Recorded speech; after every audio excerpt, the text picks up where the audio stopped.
Hello and welcome back to another video. In this problem, we're told a function is given by a table of values, a graph, a formula, or a verbal description. Determine whether it is one-to-one. So in this problem, we have a table. We have the x values 1, 2, 3, 4, 5, and 6, and we have the corresponding f of x values for this function.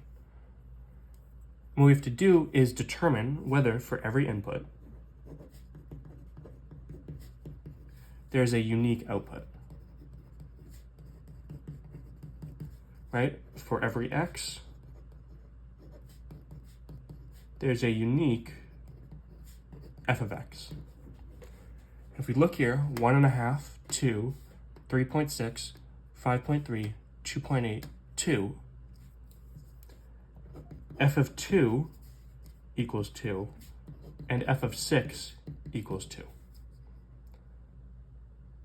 Therefore, these two x values do not have a unique y value, a unique f of x value.